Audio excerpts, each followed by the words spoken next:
সংগ্রামী ভাইরা, আজকে আমাদের ৫ জন সাংবাদিক হত্যা এবং অসংখ্য সাংবাদিক আহত এবং সারা দেশে নির্বিচারে যারা নিহত হয়েছে তাদের বিদায়ী আত্মার মাগফিরাত কামনা করছি। বন্ধুরা, আজকে সাংবাদিক সমাজ মাঠে নেমে এসেছে। এই পরিস্থিতিতে সাংবাদিকরা ঘরে বসে থাকতে পারে না। বন্ধুরা, আমার সাধারণ হত্যার বিচার হয়নি।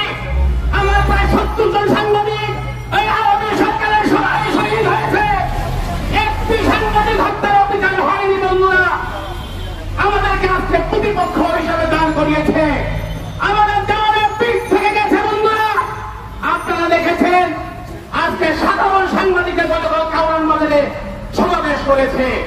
কোন সাংবাদিক আজকে ঘরে থাকতে পারছে না। বন্ধুরা, আমরা কেউ নিরাপদ নই। বন্ধুরা, আজকের সবার সভাপতি আপনার কাছে আহ্বান জানাবো, এই কর্মসূচি অব্যাহত রাখতে হবে। আমরা সাধারণ ছাত্রদের পক্ষে আছি, তাদের আন্দোলনের সাথে আছি। যৌক্তিক পরিণতির দিকে না যাওয়া পর্যন্ত আমরা মাঠে থাকবো এবং আমরা এই সরকারের পতন না হওয়া পর্যন্ত এই আন্দোলনকে অব্যাহত রাখবো। বন্ধুরা, আজকে সরকার চোখে শস্যফুল দেখছে। আজকে যেখানে সেখানে তারা গুলি করছে। আজকে সাংবাদিকদের দেওয়ালে পিঠ থেকে গেছে।